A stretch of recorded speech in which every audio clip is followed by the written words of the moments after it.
Sa ngayon ay ito yung final na ano muna natin. Tatalakayin natin itong shirk. Pagkatapos ng tauhid, ang kabaliktaran niya ay shirk. Kung ang tauhid ay pagbubukod tangi sa Allah subhanahu wa ta'ala, ang shirk naman, ito ay pagtatalaga, pag-aagapay ng katambal sa Allah subhanahu wa ta'ala. Na kung saan ang shirk, ito ay bumubura sa lahat ng amal. Lahat ng mabubuting gawa ay binubura ng shirk. Binubura ng shirk. Kaya kinakailangan na talastas natin ito para sa ganoon ay maiwasan natin. Dahil baka sala ka ng sala, tapos nagsishirk ka pala. Diba? So napakaraming branches itong shirk na ito, napakaraming bagay na gawain na pumapasok sa tinatawag na shirk o pagtatambal. No? Kasi sinabi ng Allah subhanahu wa ta'ala, nahayag niya kay Propeta Muhammad sallallahu alaihi wasallam, "Walaqad uhiya ilayka wa ilal ladina min qablika la in asyrakta la yahbatanna 'amaluk wa la takunanna minal khasirin." Yun ang dalil niya. Sinabi ng Allah kay Propeta Muhammad, tunay na pinahayag sa iyo Muhammad na tulad ng pagkakapahayag sa mga nauna sa iyo, sa mga sugo, nauna ng mga propeta, na kung ikaw ay magtatambal sa Allah sa pagsamba, ay tunay na mawawalan ng kabuluhan lahat ng iyong mga gawa at makakasama ka sa mga talunan. So, si Propeta Muhammad yun, sinabihan ng Allah subhanahu wa ta'ala. Sabihin, ang pagtatambal ito ay bumubura sa lahat ng mga pagsamba na ginagawa natin, lahat ng mabubuting gawa. Kaya, kinakailangan ito ay ano natin? Kasi kung minsan, shirk na pala yung ginagawa mo. Hindi mo alam. Diba? Although sa Islam, pag nagawa mo yung bagay na hindi mo alam, ma-exempted ka pa. Pero kung hindi mo inaalam, ayun ang problema. Diba? Nangahawakan mo na lamang yung rule na pagka hindi mo alam ay exempted ka, kaya hindi ka na nag-aaral para exempted ka palagi. Hindi mo pwede yun. Kailangan alamin natin. Yan.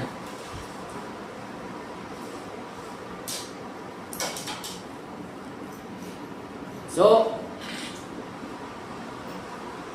ang pagtatambal, ang tinatawag na shirk, ito yung tinatawag na pinakamabigat na kasalanan. Pinakamabigat na kasalanan na kung saan sinabi ng Allah subhanahu wa ta'ala, "Inna syirka la dhulmun adim." Katotohanan, ang pagtatambal, ito ay dakilang paglabag. Ilang paglabag, dhulmun adim, malaking paglabag. So ano ba yung dhul? Ang dhul, ito yung tinatawag na paglabag sa karapatan. Paglabag sa karapatan. Kaya, pwede rin na ang isang tao ay daling sa kanyang sarili. Nilalabag niya yung kanyang sariling karapatan. Diba?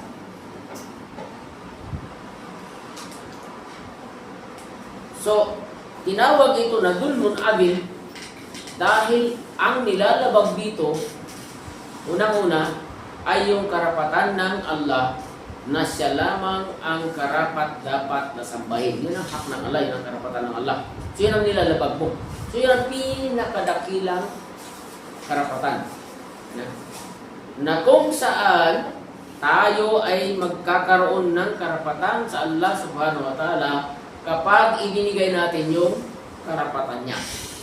At kapag claim ng karapatan mo, kung hindi binibigay yung karapatan ng Allah, diba? Huwag kang maghingi ng sahod sa amo mo kung hindi ka naman nagtatrabaho. Anong ganon, diba? Hindi ka nagtatrabaho eh. So anong karapatan mo na humingi ng sweldo kung hindi ka nagtatrabaho? Mga ganon. So, kung hindi mo binibigay yung karapatan ng Allah, hindi ka magkakaroon ng karapatan sa Kanya. Diba? So, ang karapatan ng Allah sa atin, ay sa hadith ng Propeta Muhammad sallallahu alaihi wasallam ay ang sambahin lamang siya at hindi mag-aagapay sa Kanya sa pagsamba. Hindi magtatambal sa Kanya sa pagsamba. Yun ang karapatan ng Allah. Para sa Kanya lamang ang lahat ng pagsamba. So, ang karapatan natin ay hindi niya tayo parurusahan kung hindi tayo nagtatambal sa Kanya. Yun ang hak natin. Sabi ng Propeta Muhammad sallallahu alaihi wasallam. Ibig sabihin, ibigay mo muna yung karapatan ng Allah bago ka magkaroon ng karapatan. Tutuparin ng Allah yung kanyang pangako kung tutuparin mo yung kasunduan sa Kanya.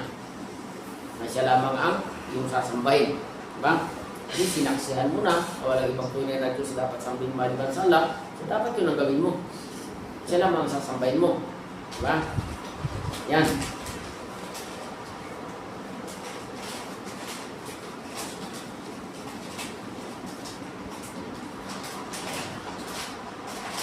So ito ang kasalanan, pangalawa, ang pagtatambal ito ang kasalanan na hindi mapapatawad ng Allah kung ito ay kamamatayan ng isang tao. Diba? Kung namatay yung isang tao na ibang kanyang sinasamba o meron siyang ginagawang pagtatambal, hindi yun mapapatawad. Hindi yun mapapatawad. Pero kung nabubuhay pa, nalaman niya na mali, pagtatambal pala yung ginagawa niya at nagbago siya, binago niya yung kanyang gawain, ay welcome siya sa Allah, patatawarin ng Allah. Kasi sabi ng Allah, Inna Allaha la yaghfiru an yushraka bihi wa yaghfiru ma duna dhalika liman yasha. Tutuhanan, hindi nagpapatawad ang Allah sa kasalanan ng pagtatambal, subalit tinatatawad niya o nagpapatawad siya ng anumang kasalanan. Sa sino man na kanyang maibigan, maliban lamang sa pagtatambal. So, in-emphasize ng Allah subhanahu wa ta'ala na ang shirk, maliit man o malaki. Maliit man o malaking pagtatambal, kapag ito ay kinamatayan ng isang tao, hindi mapapatawad. Pagdudusahan niya. Pagdudusahan niya. Diba?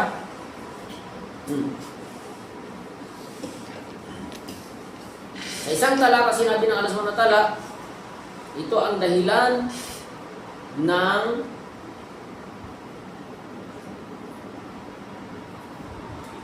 hindi pagpasok ng tao sa paraiso.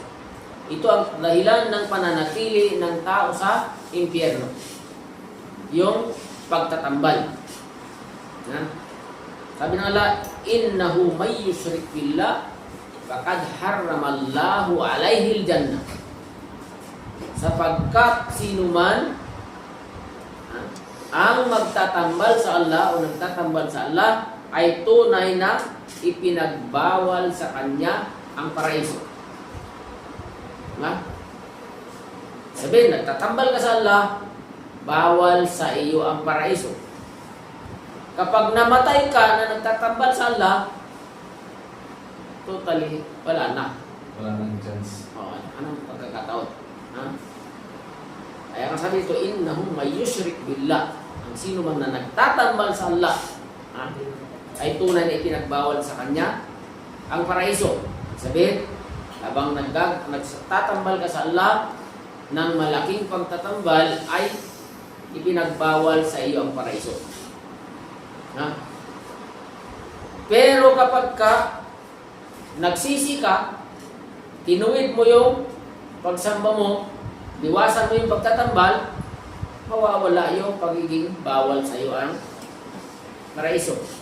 Diba? Mawawala siya.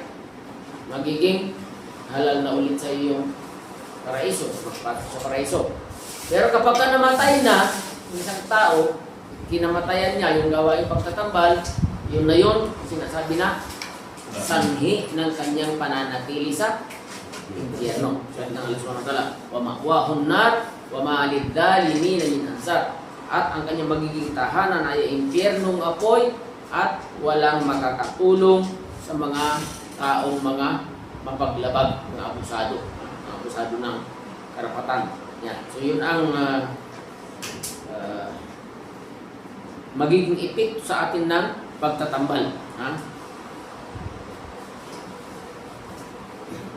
Ang shirk ay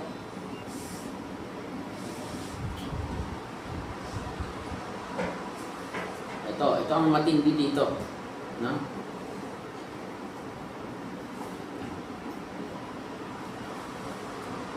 Ang pagtatambal, ibig sabihin ito ay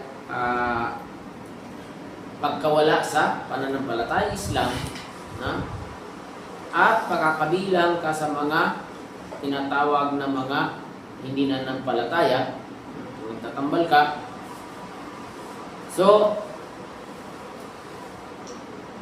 magiging halal sa mga Muslim ang iyong dugo, ang iyong kayamanan. No? Sabihin, pwedeng kuhanin yung kayamanan mo.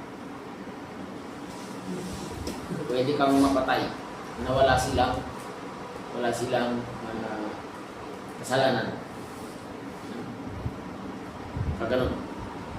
Kaya ikaw ay nasa pagtatambal. Kasi lalong-lalo na kung ikaw ay Muslim, pagkatapos bumalik ka sa pagtatambal, ito ay pagmumurtad, pagtalikod sa pananampalatayang Islam. Kung sa na.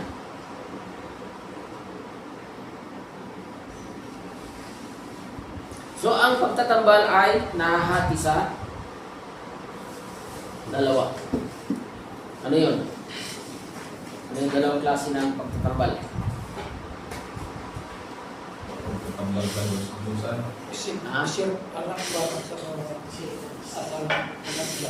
malaking pagtatambal, Shirk al-Akbar at saka Shirk al-Asgar.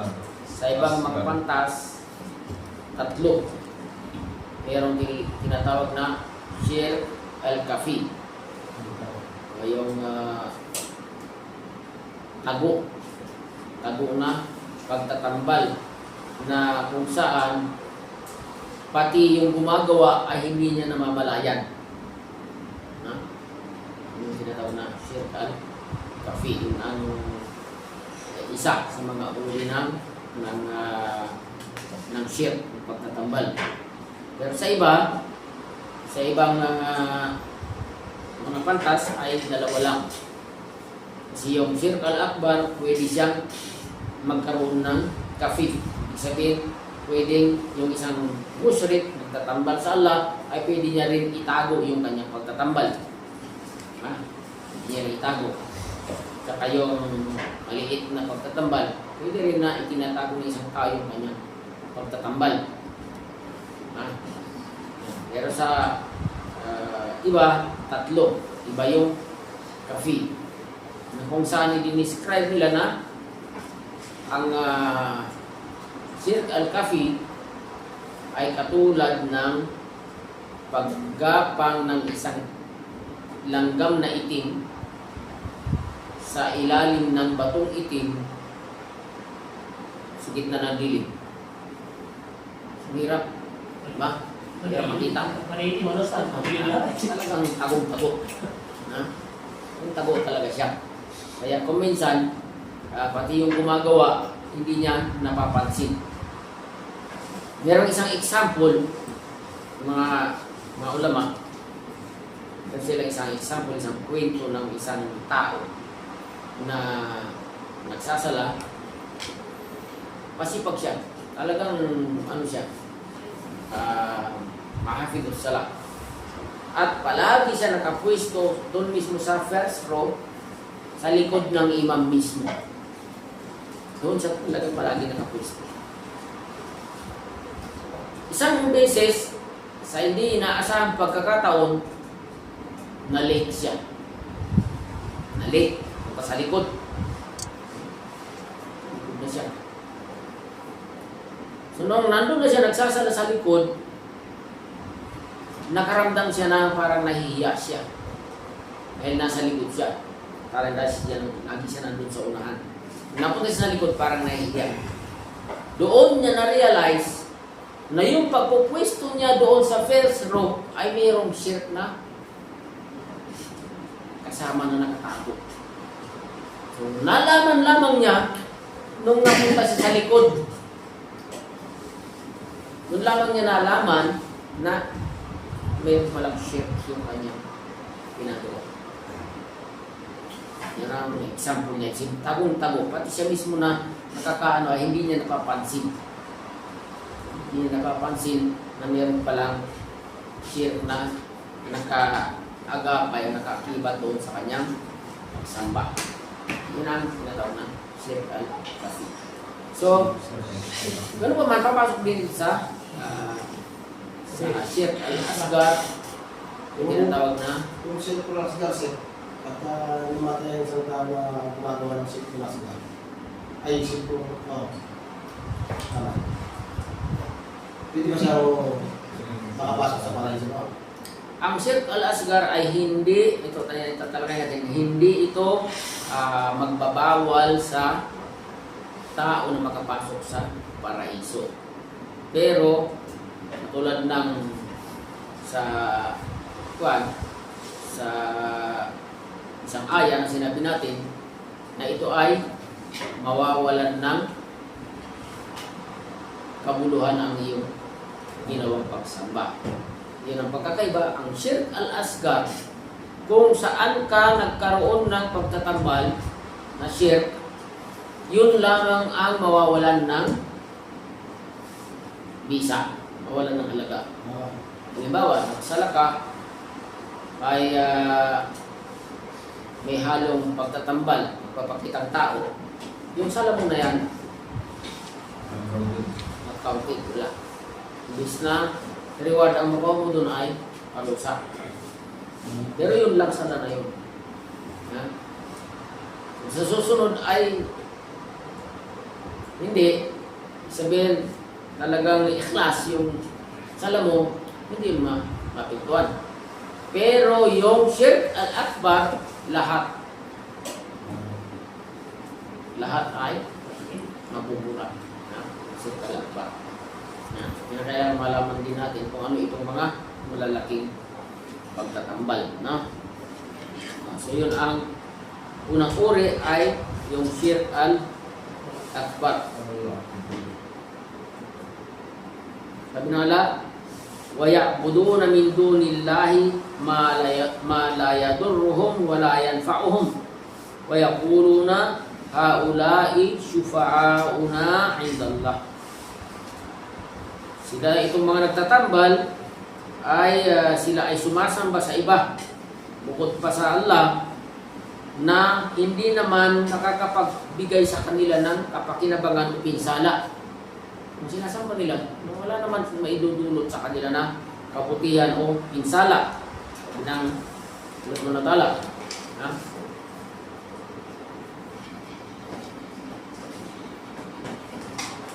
At sila ay nagsasabi, sila ay nagsasabi, haulai subhauna indallah. Sila ay nagsasabi, sila ang aming mga tagapamagitan sa Allah. So ito ang paglalagay ng tagapamagitan ay uri ng shirkul akbar. Yung halimbawa, yung nagdadasal, pagkatapos meron siyang fixer na dinadaanan. Dadasal siya, pero ito ang aking hinihiling sa pamamagitan ni Kristo na aking Panginoon. Yun ay Syirkul Akbar. Na kung saan ito ay mag-i-invalid sa lahat ng kanyang mga gawain at magiging sanhi ng kanyang pananatili sa impyerno. No? Yun ang isa sa mga uri ng malaking katambal. No? Yan. So katulad siya natin na ang maliit na sin ay hindi naman ito nagpawalang bisis sa Islam. Ang maliit na sin. Sabihin, Muslim pa rin siya. Yung gumagawa ng pagtatambal, pakitang tao, bawa, yung pala naalala ko. Yan. So ibig sabihin, yung halimbawa, kung bibigay ng kawang-gawa na mayroong pagpapakitang tao, Syirk al-Asghar. Maliit na pagtatambal. Sabihin, yung sadaka mo walang reward. Pagka yung intention mo ay para purihin ka, para sabihin na ikaw ay mapagbigay, ikaw ay matulungin. Buti ba nila magbigay? Na lang eh. Hindi naman ibig sabihin huwag na lang magbigay. Ibig sabihin, i-correct mo yung intention mo. Mali naman yung reaction na sabi mo na mali yung intention mo, hindi lang magbibigay. Hindi, tama mo yung intention mo. Bigay ka, i-correct mo yung intention mo. Ito ay para sa kalulubog ng Allah. Yan ang tamang tamang reaction doon. Bigay na hindi ipapakita. Oo. Kaya ngayon ang pinaka-base yung patago talaga. Para maiwasan mo yung mga nagbibigay ng sadaka, hindi talaga nila pinasasabi kung sino nagbigay, kung saan galing. Kung minsan, kakatukin ka sa pinto, kakatok sa pinto, pagbukas mo walang tao, mayroong nanginiwanan doon sa pinto. Yun ang ibig sabihin ng pagkakawang gawa na hindi nalalaman ng kaliwa ang ibinibigay ng kanan. Sabihin ay pati yung binigyan, hindi alam kung sino nagbigay. Yan ang pinakatalagang dabis talaga. Kasi kung halimbawa, nalaman pa nalaman po nung pinagbigyan, ay baka ipagsabi, ikwento, tapos makarating pa sa'yo, kailangan yung halimbawa, hindi mo na nalaman. Pero nakarating sa'yo na sinabi niyo kanina nagbigay ng ganun, eh baka tumaas pa yung ano mo, yung ano mo dun sa narinig mo na kumbaga parang naging proud ka pa. Ayun na wala. Al-Asghar desek, Al-Asghar. Sayang. Naging share po sa Oo, naging share pa. Imbis na wala na sana ang share, eh nagkaroon pa tuloy. Gaganon. So yun ang ibig sabihin ng palihim na pagkakawang gawa na hindi nalalaman ng kaliwa yung binibigay ng kanan. Yan. Bilang yun sa 7 na pasisilungin ng Allah sa araw ng tagumpong.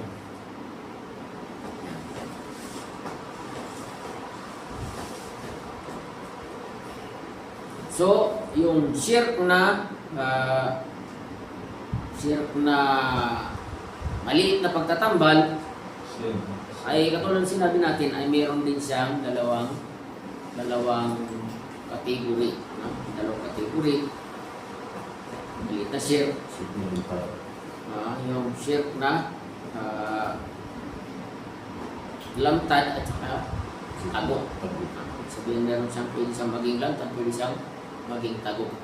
Yung maliit na pagtatambal. So, ang ano dito, punto dito, na ano natin, kailangan malaman natin na basta shirk, maliit man o malaki, ito ay hindi mapapatawad kung ito ay kinamatayan ng tao na hindi niya napagsisihan.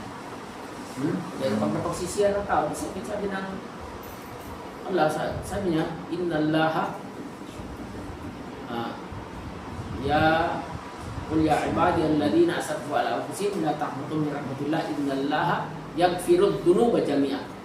Sabihin mo, o aking mga alipin na nagkasala, palabag, pagitan ng kanilang sarili. Huwag kayong mawalan ng pag-asa sa habag ng Allah. Sabihin, mali yung katwiran na nagkasala na, nabasa na, maglulublog na ng tuluyan. Sabihin, hindi na Umawi. babawi.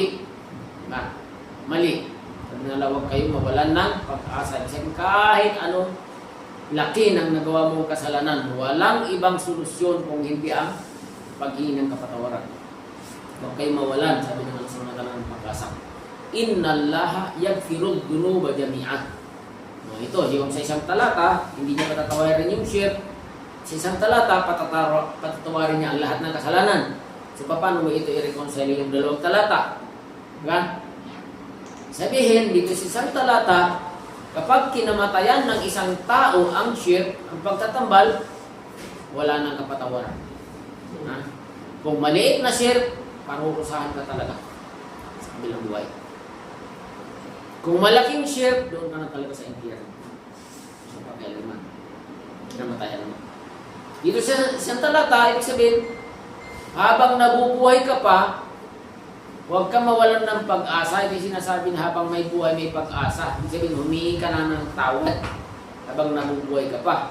Kasi lahat ng kasalanan, patatawarin ng Allah subhanahu wa ta'ala kung ito ay iyong pagsisisihan. Yung malalaking kasalanan. Kasama na yung shirk at pinakamalaking kasalanan. Kasama na yan. Patatawarin lahat ng Allah kung ito ay iyong pagsisisihan. Diba? Yan ang pagkakaiba naman ng malaking kasalanan, yung kabair at saka yung maliliit na kasalanan. Ang maliliit na kasalanan ay maaring mapatawad sa pamamagitan ng mga mabubuting gawa. Sa pamamagitan ng halimbawa, yung nakaraan, Ashura, nagpasting ka ng Ashura. Kung maliliit na kasalanan na nagawa mo 1 year before, natatawarin ng Allah. Yung sa Arafah, 1 year before and after.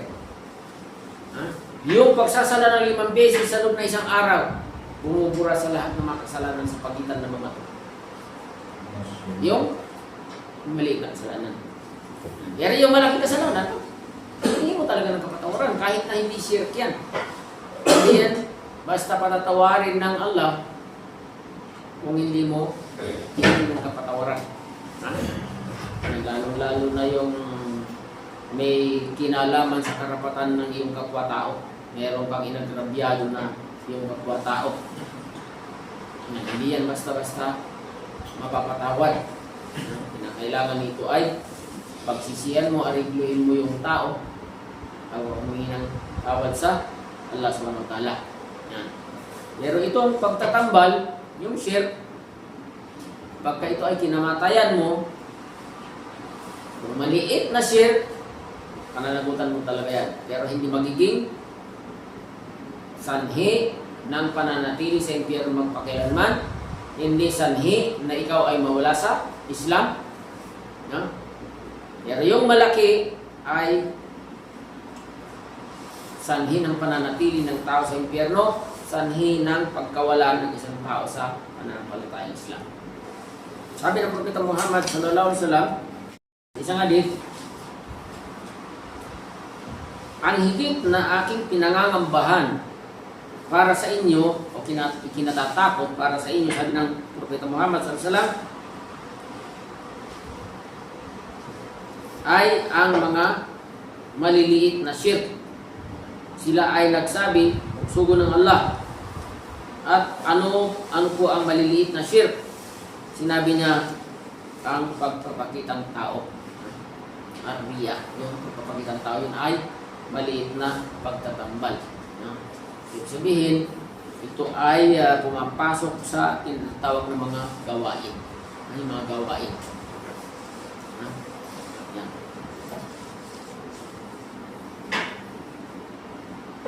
Pagpapakitang tao sa mga gawain. Kaya sa mga gawain na lihim, walang pagpapakitang tao. Tulad halimbawa ng pag-aayuno. Wala ka naman ipapakita, doon maglayo mo pa, di ba? Kaya walang pagpapakita ng tao doon. Ang pag-aayuno, ito ay tinatawag na lihim na pagsamba. Kasi ang nakikita mo yung kumakain. Nakikita mo yung nagsasala. Diba? Maaari makita mo yung magkakawang gawa. Ganyan. Pero yun sa pag-aayuno, wala kang makikita sa kanya. Wala kang ipapakita. Kaya, hindi ito sabi ng, hindi ito kinapapanuban ng pagtatambal. Pag-aayuno. Ito ay isa sa pinaka mainam na pagsamba. Kasi ligtas sa riya. Ligtas sa riya yung pag-aayuno. Sabihin, fasting or hindi. Dalawa lang. Dalawa lang. Fasting ka o hindi. Dalawa lang. Dalawa lang siya. Walang fasting na pagpapakita ng tao. Ang dalawang kategory na tinatawag na shirk. Yung pagtatambal na kung saan dapat na maiwasan.